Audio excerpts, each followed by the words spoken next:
Our President Joe Biden fights for the American people, and we are deeply, deeply grateful for his service to our nation. We want the kind of president who sees around corners, who doesn't follow the stupid conventional wisdom right off the cliff, who fights for American citizens.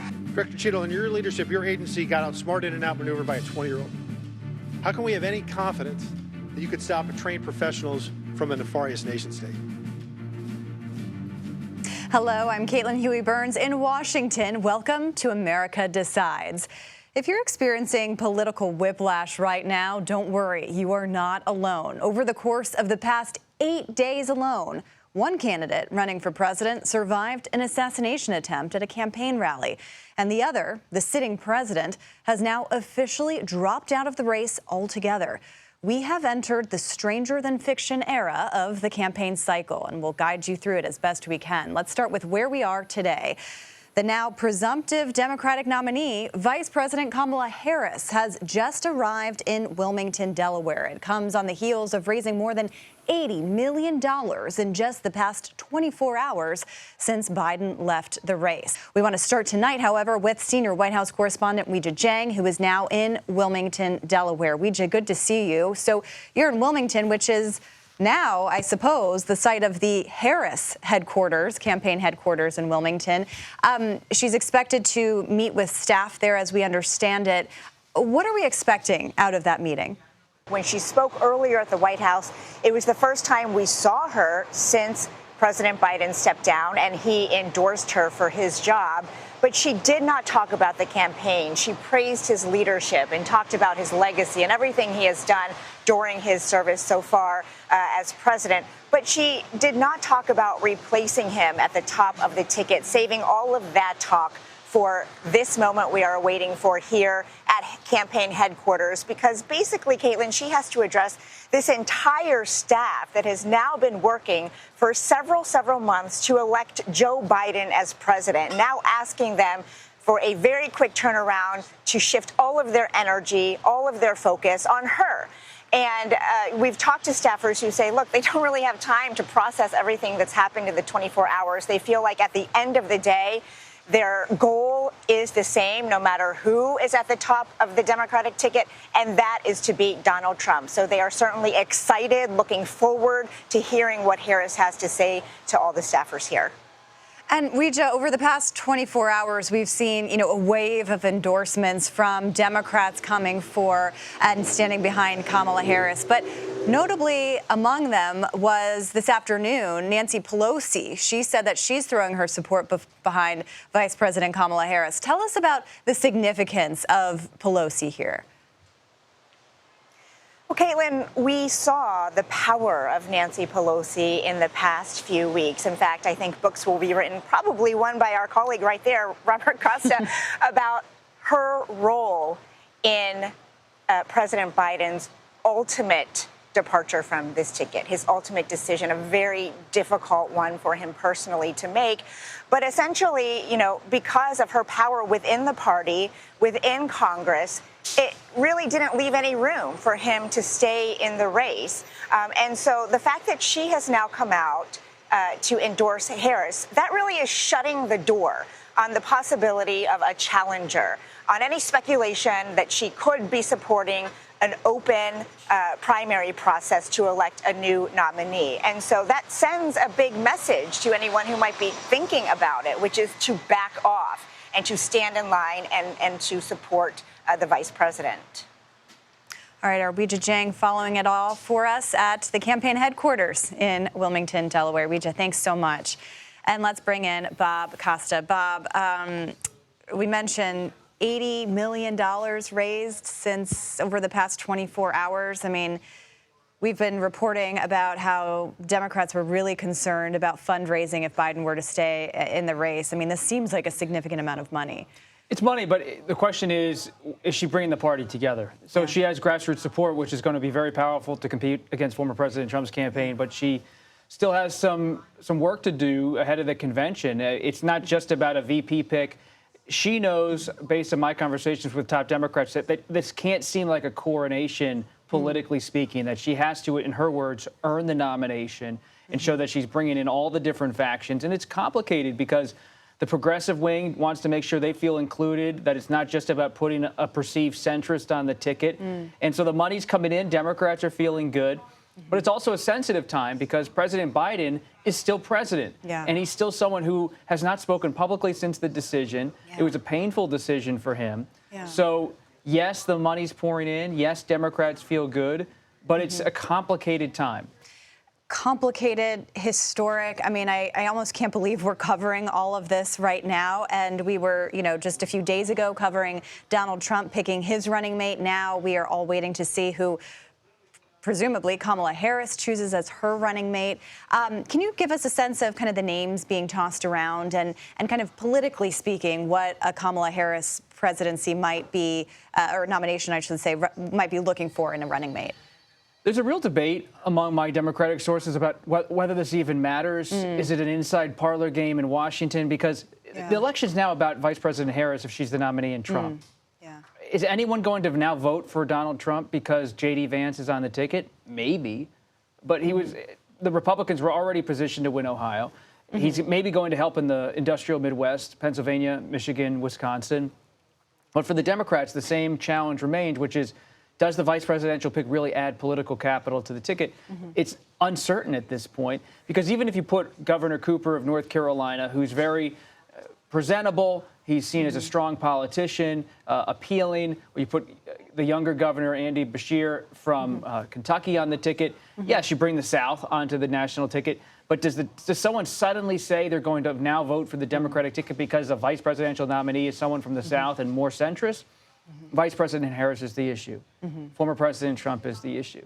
So they want to do no harm with the pick more than making some kind of chess move politically that's, we're now going to play in the South. Now, you and I, we've spent a lot of time in Georgia.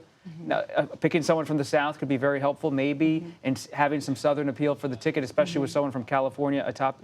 But at the same time, this is about not having a Thomas Eagleton situation. In 1972, the Democratic nominee, George McGovern, picks Tom Eagleton to be on the ticket, and then he flames out. He has to leave the ticket. They have to put Sergeant Shriver on at the last minute to be the nominee because they didn't properly vet Eagleton. And that's infamous in American politics, is how you make a mistake.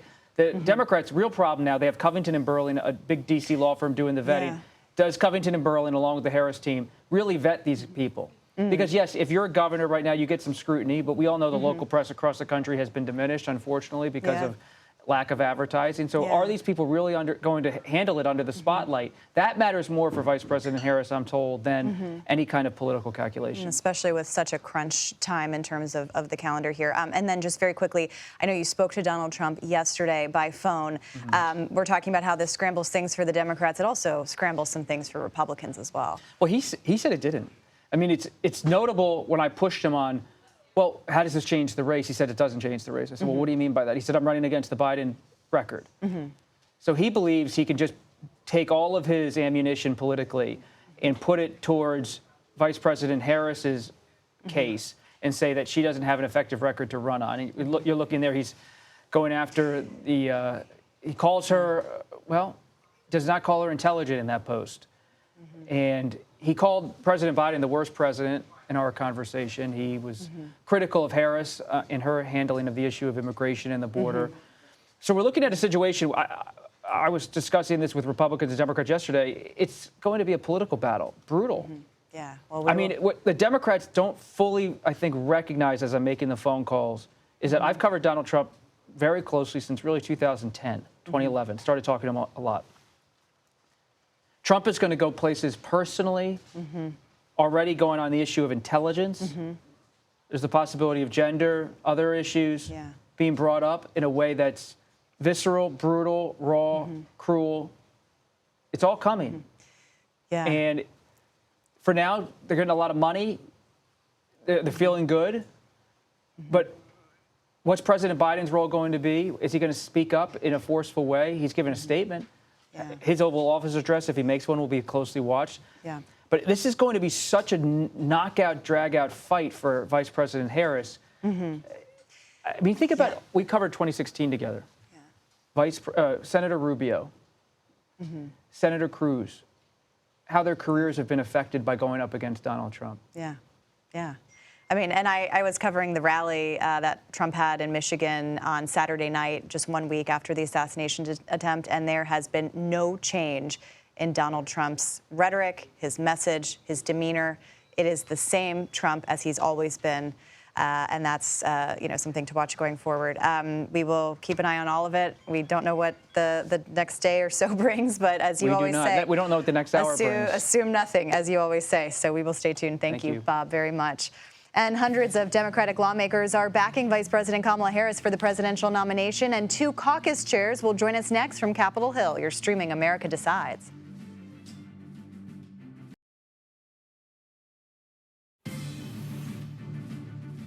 Approximately 200 Democratic lawmakers have endorsed Vice President Kamala Harris for the presidential nomination since yesterday.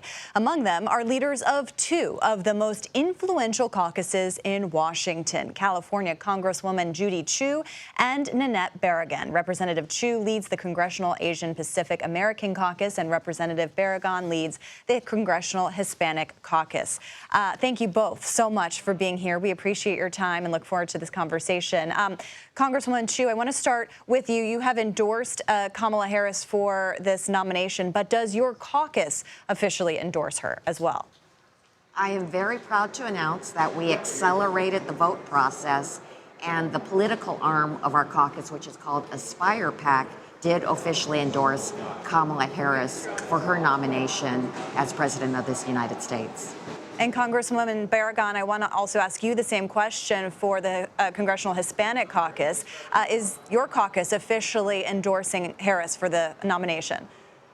Yes, last night the Bull PAC, which is our political arm, did endorse Vice President Kamala Harris to be the nominee. So we're super excited to see the tri-caucuses all joined together now.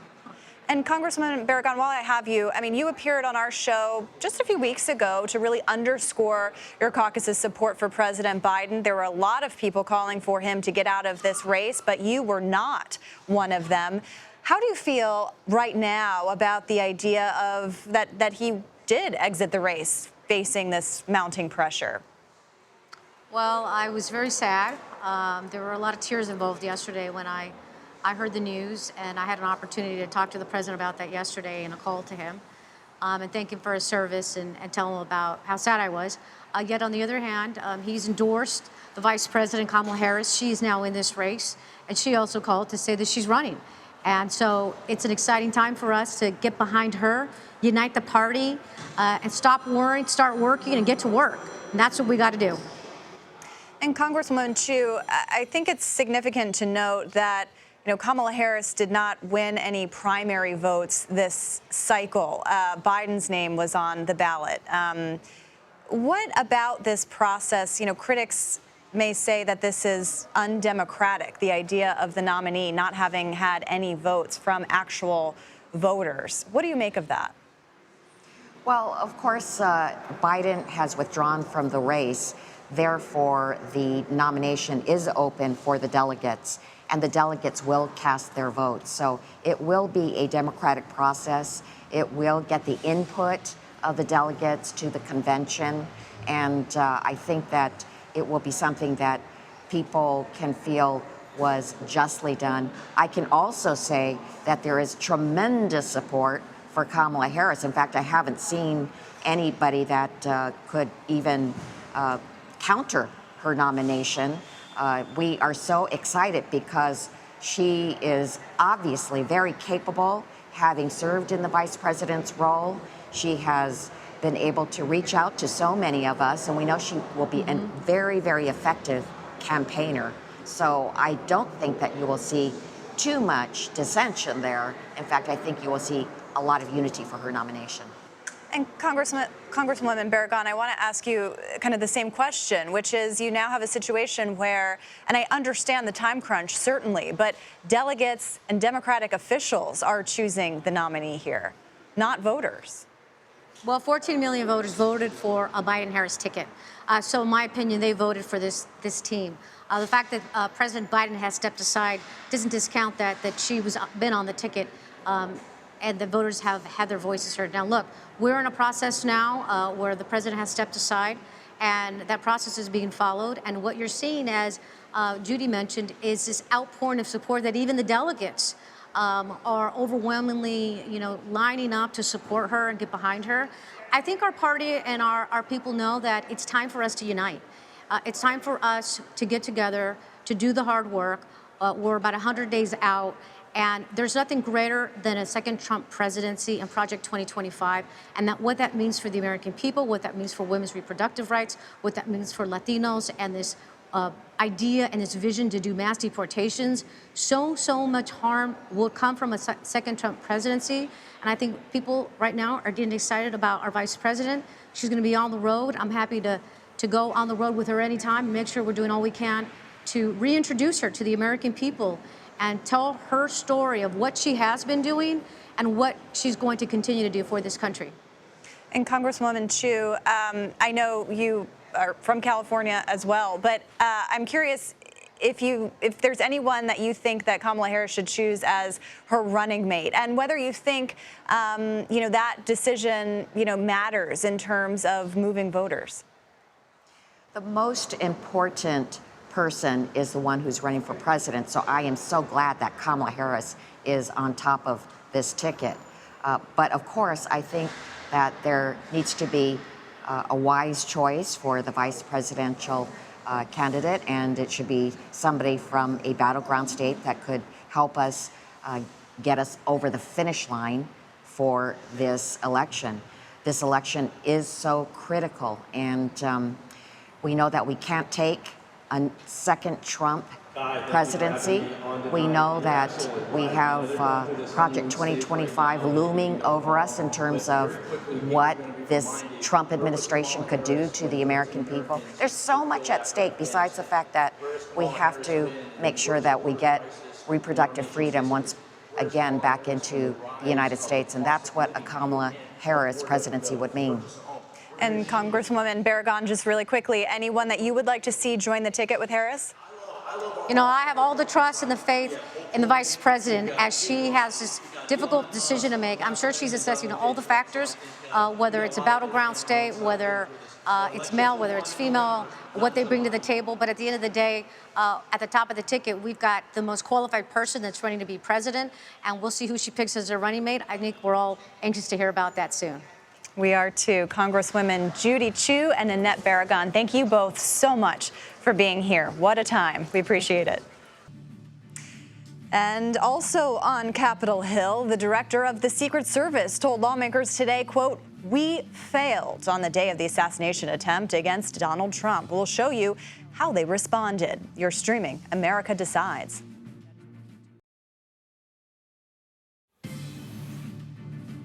Both Republican and Democratic lawmakers called on the director of Secret Service to resign today during a hearing centered on the assassination attempt of former President Trump. This committee is not known for its model of bipartisanship, but I think today we came together unanimously in our disappointment for your lack of answers. I will be joining the chairman in calling for the resignation of the director, just because I think that this relationship is irretrievable at this point, and I think that the director has lost the confidence of Congress at a very urgent and tender moment in the history of the country.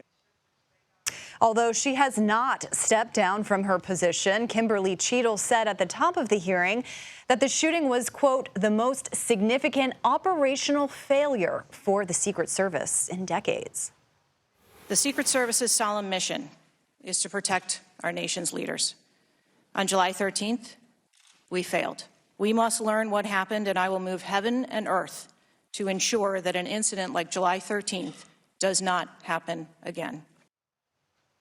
A 20-year-old shot Donald Trump during a campaign rally in Butler, Pennsylvania just over 1 week ago. He killed a rally attendee as well and critically wounded 2 others. Our Scott McFarlane is following all of this for us on Capitol Hill. Scott, I also know, of course, and our viewers know that you were there on the ground covering the Trump rally when the shooting happened. You're covering all of this on Capitol Hill for us today. We're grateful for your reporting, and as your colleague, I'm really grateful to see you here right now. It's not every day that you see Comer and Raskin agreeing on something, as they did on this hearing today. What did we learn? This was unlike any congressional hearing I've seen. Even by congressional standards, it was withering, relentless, blistering criticism of the witness, who just happened to be the director of the Secret Service. I can tell you from my experience in Butler, Pennsylvania, it's not just members of Congress, but thousands of attendees of that Trump rally who likely want some answers as to how something so unfathomable could happen. How could a shooter get so close with an AR-15 and fire shots at a presidential candidate? The questions were voluminous. The answers were not. The Secret Service director on so many occasions today said she couldn't answer granular questions about the sequence of events, the evidence found at the scene, because she says this is currently the subject of an FBI investigation. Staging this hearing 9 days after the assassination attempt, to a degree, set the Secret Service director up to be in a position where she felt she couldn't answer questions. But the lack of answers infused in this hearing, Caitlin, a frustration with the director and all these calls from both parties for her to resign or to fire people inside her agency. It was notable that James Comer, the Republican from Kentucky, and Jamie Raskin, the Democrat from Maryland, would agree on anything at this political moment, but they agreed the director has to go. Coming together for the sake of many Americans who want answers to. Scott MacFarlane, thank you very much, and it's really great to see you. Same. And Vice President Kamala Harris is seeing a surge in donations. Just how much money she's bringing in after President Biden dropped out of the race? That's next. You're streaming America Decides.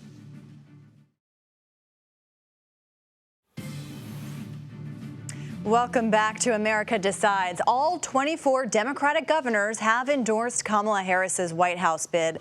That includes Governor Gretchen Whitmer of Michigan, who says she will be the campaign co-chair. Former House Speaker Nancy Pelosi and other lawmakers also announced their support for Harris, and multiple state Democratic parties are pledging their delegates to the vice president. Our Ed O'Keefe joins us now from Rehoboth Beach, Delaware. Ed, good to see you. I mean, usually when you're at Rehoboth, you're having ice cream, sitting on that beach behind you, not in a suit as you are now, but these are not normal times, so let's start there. The president has been at Rehoboth for several days. We haven't heard from him. We've seen the letter that he put out on social media yet, but we have not heard from him in a televised setting. Give us a sense of what we know about how he came to this decision. Yeah, and good to be with you, Caitlin, a place I know you know very well is Rehoboth Beach. The president today got his regular security briefings, and the White House told us there were no public events scheduled. So once again, another day of not seeing the president in public. This decision was made Saturday night alongside the First Lady and just 4 other trusted aides who finally came to an agreement that perhaps it was time to hang it up. So he started drafting that letter to the nation that was released Sunday afternoon on social media. He informed the vice president Sunday morning. He told his White House Chief of Staff, Jeff Zients, his campaign chief, General Mally Dillon, and it went on from there. Spent the afternoon Sunday speaking to supporters and members of Congress to explain the decision and to thank them for their support, just as the vice president began calling hundreds of Democratic Party officials to shore up their support. We expect the president to address the country at some point in the coming days. We don't yet know when. Part of the reason we don't is because he's still recovering from a COVID-19 diagnosis. The White House physician putting out a letter this afternoon saying he's now taken 10 rounds of Paxlovid and is doing much better than he had been doing over the weekend, though there had been reports of a nagging cough, and that might be part of the reason why we've yet to hear from him publicly. He's also expected at some point later this week to meet with the Israeli Prime Minister Benjamin Netanyahu, who is headed to Washington for a congressional address on Wednesday.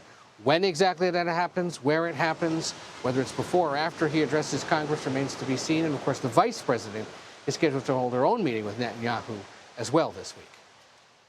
All right, no such thing as a slow news summer, as we know well. Ed O'Keefe, thank you very much. We appreciate your reporting.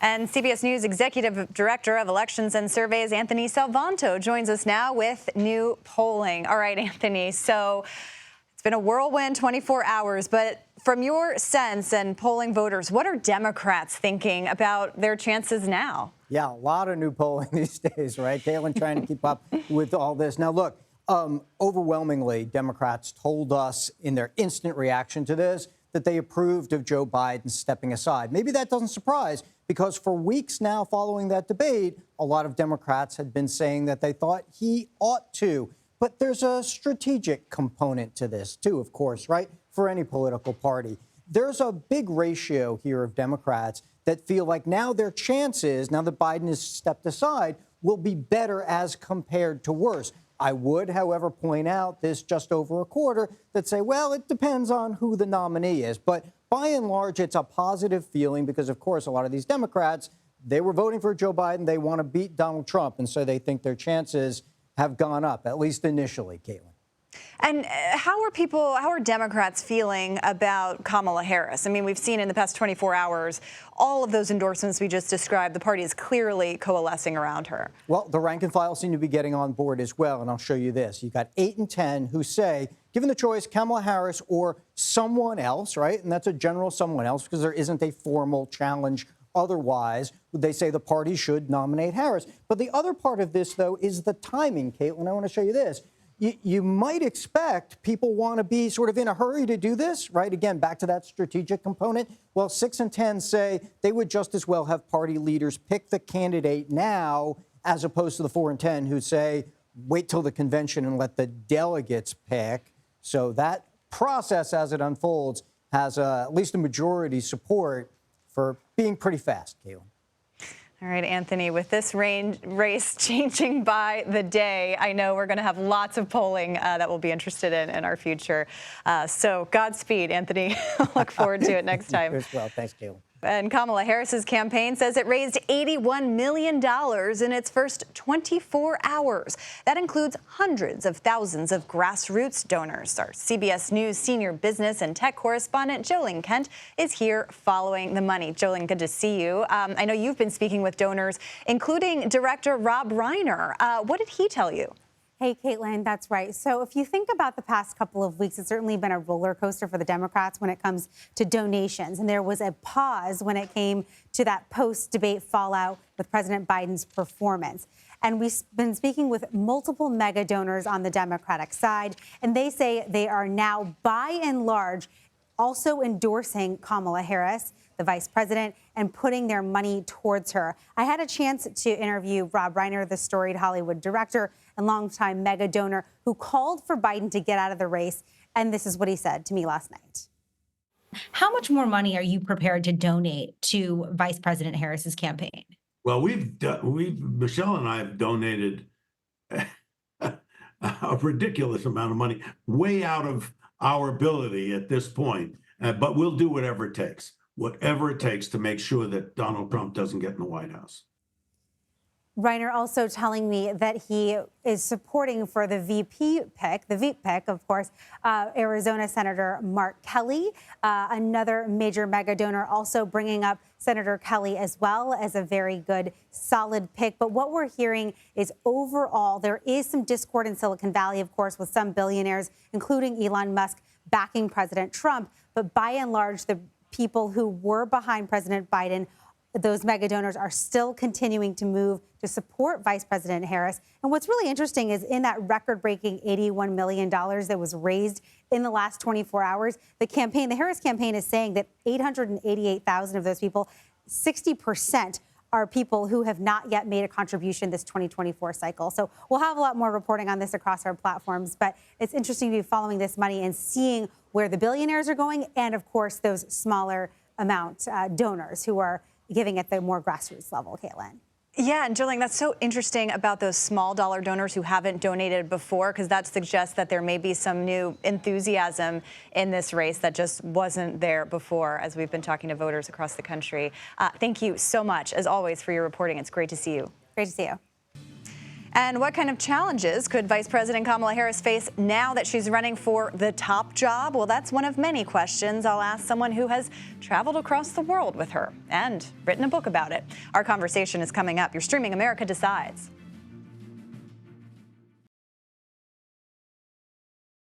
The vice president is smart and strong, which will make her a good president. But she's also kind and has empathy, which can make her a great president. And the contrast between her and those running on the other side couldn't be clearer.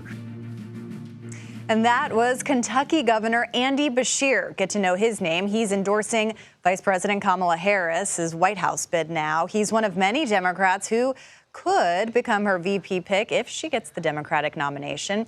Jasmine Wright and Susan Page join us now to discuss. Jasmine is politics reporter for Notice, and Susan is the Washington bureau chief for USA Today. She's also the author of Madam Speaker, a biography of Nancy Pelosi. And actually, Susan, I want to start with you on that note, just given you can kind of be our Pelosi whisperer here. We've been talking about her role in all of this. Can you kind of reflect on the significance of Pelosi in this moment? You know, Nancy Pelosi behind the scenes played a bigger role than any other figure, I think, in engineering Joe Biden out of this race. And it's not because she's anti-Biden. She's a longtime ally of Joe Biden. She helped pass some of the most critical legislation of his presidency. But she concluded that he couldn't win. She concluded that he was going to cost Democrats seats in the House of Representatives in November. And so she worked on listening to the members, having members come out publicly, sometimes quietly, sometimes with more noise, saying Biden should step back. She herself gave a very important speech on Morning Joe, a show that we know that President Biden watches, saying we need him to make a decision. This was after he thought he had made a decision to run again. This was a message from her that wasn't good enough. And finally, she had a final meeting with him, very tough, making the case with the data that he could not win, and that all being crucial to his decision to step back. Caitlin.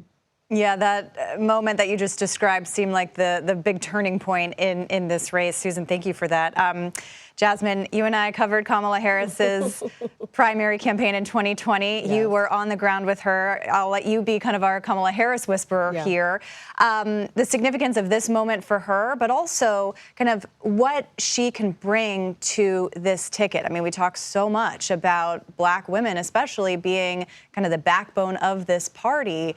I'm curious kind of if you think the support is there from your reporting. I know you've done so much reporting on this. Right. Well, I think the significance, I mean, I can't even really quantify it because it is so huge, particularly as someone who's covered Harris since 2018. If you think back to 2019, November, when she dropped out of the race, it was really like a bomb went off, not just inside of that campaign, but across the political spectrum. People were really upset that the only Black woman in the Democratic primary was leaving, but she just couldn't get enough support to continue it. So come back to now, right? The last 24 hours have been insane when you think about all of the Democrats that have rushed to support the vice president in her bid now for the White House. I don't think that anybody from 2019 could have dreamed of this moment, but it is here. And so when we talk about the significance of Harris's trajectory, it's also about her being a Black woman and being able to use that bank of support. Just last night, 40,000 Black women got on a Zoom call. Outside allies raised over $1 million just to support the vice president. Of course, we know about her AKA background. We know about the work that she's been doing on abortion, not just for Black women, but Black women have been center in her women's rights campaign. So I think that she has a massive swell of support with Black women, particularly politically active Black women. The question is, can she expand that base? And I think that's where the VP pick is going to come in and other things. But I mean, the significance of this last 24 hours has been monumentous to people I've talked to. Yeah, that Zoom call is really interesting. Shows kind of that grassroots support. Susan, on that VP pick, we heard a little sound from Governor Beshear, and I'm curious if you're hearing, any other names. And also, I mean, you've covered so many of these campaigns. We're talking about, this one is certainly history making, but I'm kind of wondering how you're feeling about covering this moment in time. This is actually the 12th presidential campaign I've covered, and some of them have been really interesting and momentous and historic. But there's never been a presidential election in modern times like this one. I mean, starting with the fact that it's a rematch between a former president and the current president. Then we have the assassination attempt. I mean, just in the past week, the assassination attempt, this remarkable Republican convention of a united party remade in Trump's image. And now Biden recognizing kind of the uphill battle he was facing in doing well and leading his party in November, stepping away. We haven't seen a president do that since LBJ. So this election, whatever happens from now on, is going to rank as one of the most historic and remarkable and turbulent in American history. Turbulent indeed. I think we all have whiplash over the past few days. Jasmine, in terms of the vice president now having to pick someone for her role, what are you hearing about some possible names and kind of how the base might react to some of those names? Yeah, well, I think the conventional thinking around the vice president and her allies is that they have to pick somebody very different than her, but who can appeal to America. So their focus from now or from the last 24 hours, but even before then, when her outside allies were thinking about what comes next after that debate, have been on those white swing state governors who they feel can really expand Harris's electability beyond just the base of voters of Black women, women voters and young voters, but to those white voters, but to those male voters that maybe she would have a difficult time of getting by herself. But other people that I've talked to, they want more military figures. They want people like that. So I think it's going to be, come down to what the vice president chooses, but it's absolutely thinking about how do they expand the base beyond what Harris already brings to the ticket. Yeah, it'll be interesting to see if Donald Trump agrees to a debate with Harris as well. Stay tuned. Busy summer for all of us. Susan Page and Jasmine Wright, thank you both so much. We appreciate it.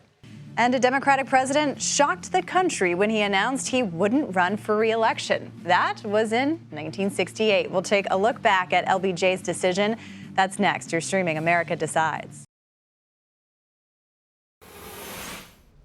Kamala Harris is the frontrunner to win the Democratic presidential nomination after President Biden officially dropped out of the race yesterday. But what kind of campaign can we expect her to run? And if elected, what kind of leader can we expect her to be?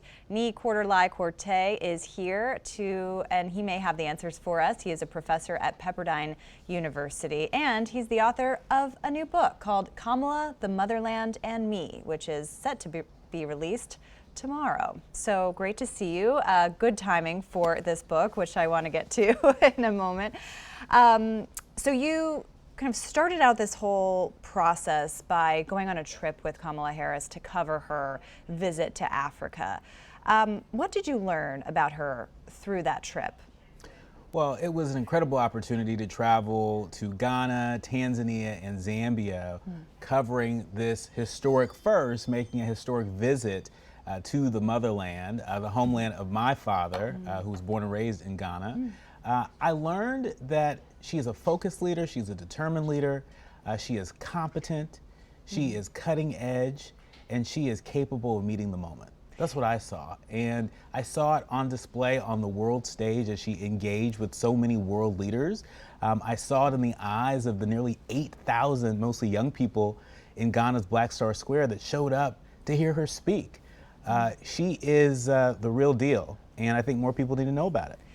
In the book, which we have here, it's on the cover, it says, this is an invitation to challenge your assumptions about the vice president, Africa, and ourselves. What kind of assumptions are you challenging here? I think people make assumptions that the vice president's over her skis, that she's not ready for prime time, that she doesn't have enough foreign policy experience, that somehow the world is not ready. America is not ready for a Black woman to lead.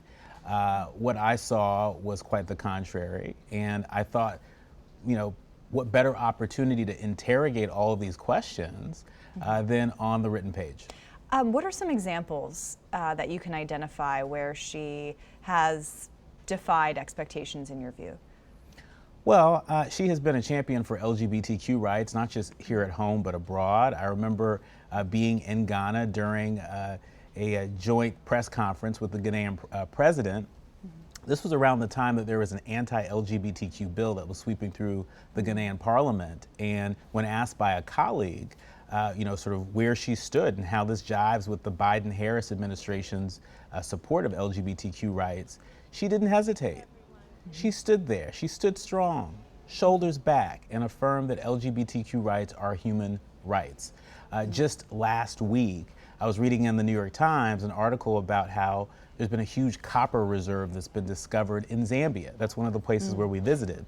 Well, why is copper so important? Well, without copper, our cell phones, our EV batteries, our AI-powered technologies don't move the same. They don't work the same.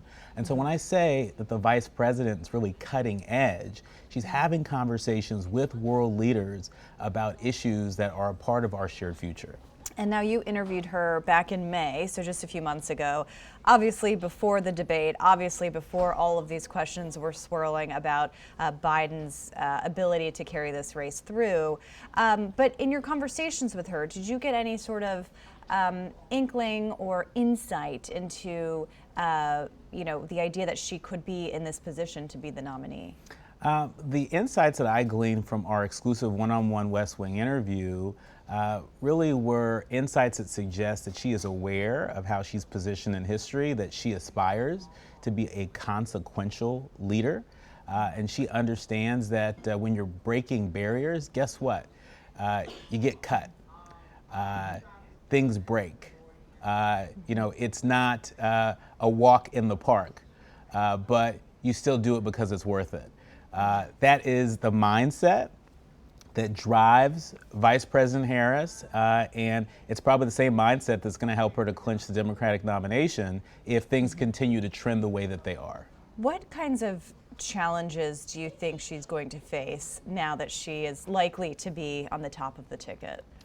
Well, I think one of the challenges that the Vice President is going to face will be the challenge of being labeled as the DEI candidate, the diversity, equity, and inclusion candidate. We've already seen Republicans start to use it as an attack line against her.